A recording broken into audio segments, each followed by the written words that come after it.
Hatred has no place in the United States of America under President Donald Trump. It's crazy that she says shit like this and she can't even stand next to a fucking black officer. Look at her. She's gonna point at him because she doesn't want him next to her. He goes away. And then look at the face that she makes at the very end. Right here. Look at her. What a disgusting human being. It's called Karoline's Kiss. Go ahead and favorite it below. Many outlets in this room have been fear-mongering the American people into believing there is a constitutional crisis taking place here at the White House. I've been hearing those words a lot lately. Now let me make this quite plain. You have been told that a certain dark wizard is at large once again. This is a lie. In the ever-evolving battleground of social media, politics has found yet another front. This time, the conflict centers around a series of viral TikTok videos from May 2025 that set their sights squarely on Karoline Leavitt, the White House press secretary. But this isn't just a case of online satire. It's a vivid reflection of how digital platforms are reshaping the public image of political figures, often in ways that are brutal, rapid, and deeply polarizing. Let's dive into the story. It began with a song. Outkast's 2004 hit Roses might seem like an unlikely soundtrack to a political controversy in 2025, but one particular line, Karoline, see, she's the reason for the word became the foundation of a viral trend. TikTok. Users began pairing this line with edited clips of Karoline Leavitt, whose first name bears a close enough resemblance to Karoline to make the transition seamless and pointed. The tone of the videos? Unapologetically satirical, frequently derogatory, and unmistakably mocking. In clip after clip, Leavitt was portrayed with exaggerated reactions. Her expressions during press briefings slowed down, looped, and captioned to accentuate perceived irritation, arrogance, or disapproval. The line from the song served not only as a punchline but also as an indictment, casting her in a deeply negative light to millions scrolling their TikTok feeds. One video in particular drew widespread attention. In it, Leavitt appeared visibly annoyed when a Capitol police officer inadvertently stepped into the camera frame during a routine press briefing. The moment, which might have gone unnoticed in a traditional news cycle, was edited on TikTok to highlight her expression, matched with mocking captions like, "She can't even hide it anymore," and of course, the Outkast lyric blaring in. The background. The result? A clip that struck a nerve, quickly spreading across TikTok and spilling into other platforms like Instagram Reels and Twitter. The trend didn't stop there. Another viral moment came from a TikTok user who took the trolling a step further, referring to Leavitt as KK Karoline. The nickname, an inflammatory combination of her initials and a reference to the Ku Klux Klan, suggested not just criticism but an accusation of deeper, more sinister affiliations or sympathies. While no evidence supports such claims, the comment underscores how vicious and unfiltered online satire can become. These videos weren't isolated, the virality snowballed. One clip gathered over 16,000 views within 48 hours of being posted. Another racked up hundreds of comments with responses, ranging from laughing emojis to more explicit condemnations and political jabs. TikTok's algorithm, known for amplifying content with high engagement, ensured that the videos kept circulating well beyond their original audience. But what exactly made these videos so potent? In part, it was timing.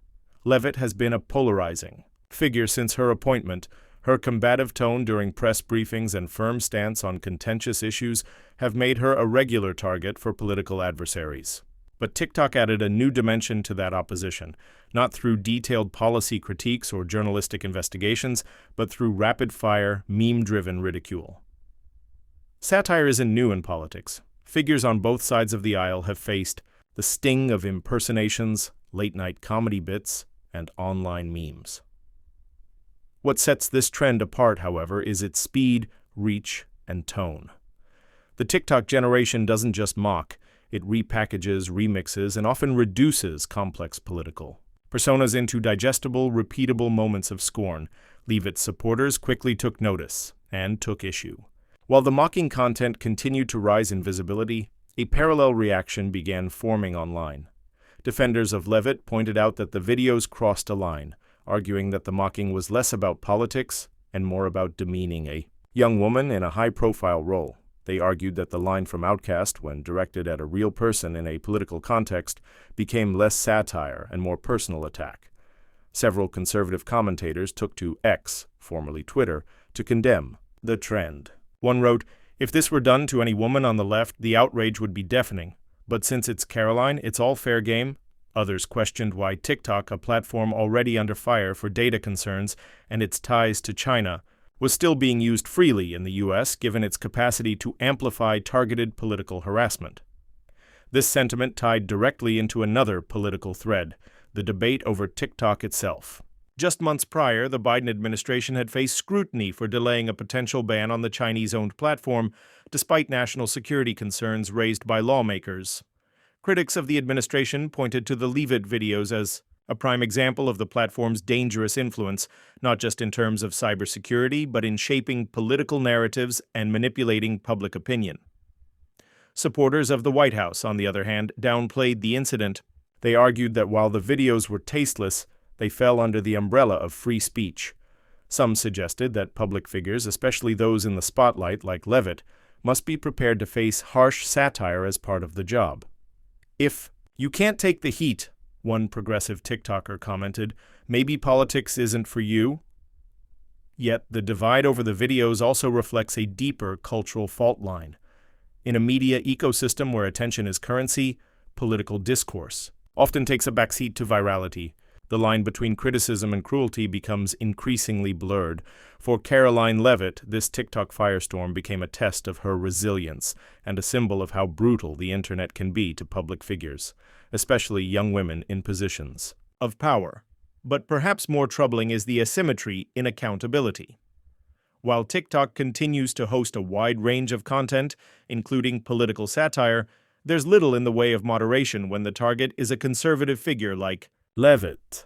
In contrast, many on the right argue that similar content targeting liberal women or minority politicians would face harsher scrutiny, possible takedowns, and stronger backlash from the broader public. This perceived double standard fuels the ongoing culture war, with social media serving as the main theater. And then there's the question of how Leavitt herself responded. Despite repeated inquiries, the White House did not issue an official statement on the matter. Leavitt, known for her combative tone, remained silent on the videos, at least publicly. Some insiders suggested that the administration's silence was strategic, refusing to dignify the controversy might prevent it from escalating further. Others saw it as a missed opportunity to confront the darker side of internet culture. Whatever the motive behind the silence, the impact of the videos remains clear. They succeeded not only in mocking Karoline Leavitt, but in dragging her into a broader conversation about gender, satire, free speech, and the unchecked influence of social media on public discourse. TikTok has long been criticized for its algorithm's opaque behavior, but incidents like this highlight a different concern: how that algorithm can be weaponized. In the hands of savvy users with an axe to grind, it becomes a tool for orchestrated character attacks that blur the line between humor and hate. To some, it's just memes and jokes. To others, it's political warfare. For Karoline Leavitt, May 2025 will likely be remembered not just as a rough month in the press room, but as a turning point in how she's perceived online. Her critics may have scored a viral win, but the long-term effects remain to be seen. Will this make her more cautious in public appearances? Will it harden her image as a combative figure within the administration? Or will it simply fade into the never-ending scroll of TikTok content, replaced by the next political target? In a world where public image is as fragile as a viral clip, the answers are uncertain. But what's clear is this: the digital arena has never been more influential or more unforgiving. As the dust settles on this controversy, one thing is undeniable: TikTok has once again proven its power. Whether it's shaping perceptions, launching political firestorms, or simply turning a moment of irritation into a nationwide punchline, the app remains one of the most potent platforms in modern media. And for figures like Karoline Leavitt, that power can cut both ways. The trolling campaign elicited a range of reactions across the political spectrum. Supporters of Leavitt and the Trump administration condemned the videos as sexist and inappropriate, arguing that they crossed the line from satire to harassment. Conversely, critics viewed the content as a form of political commentary, using humor to highlight perceived flaws in Leavitt's public persona and the administration's policies. Some commentators noted the irony of the administration's previous stance on TikTok, with one user remarking, "You remember what that welcome message said when you opened the app, right?" A reference to the Trump administration's role in delaying a TikTok ban. This juxtaposition underscored the complex relationship between political figures and social media platforms, where efforts to control or regulate content can have unintended consequences. While Leavitt has not publicly addressed the trolling campaign, her continued engagement with non-traditional media suggests a strategic choice to embrace alternative platforms for communication.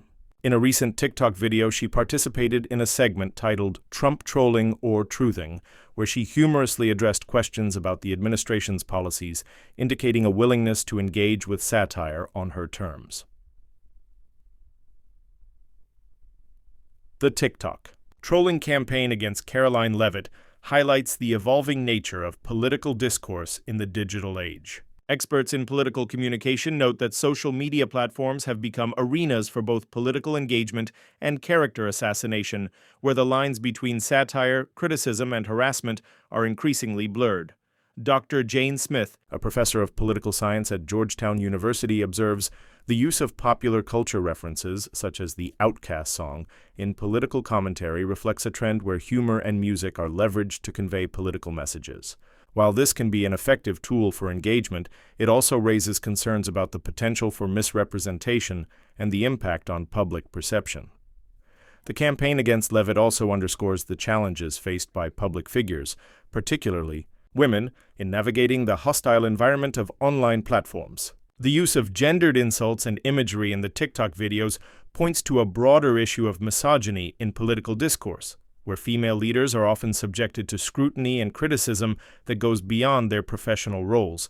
From a strategic standpoint, the administration's response, or lack thereof, to the trolling campaign may reflect a calculated decision to avoid amplifying the controversy. By not issuing an official statement, the White House may be attempting to prevent further dissemination of the content. However, this approach also leaves room for speculation and may be perceived as a lack of support for Leavitt.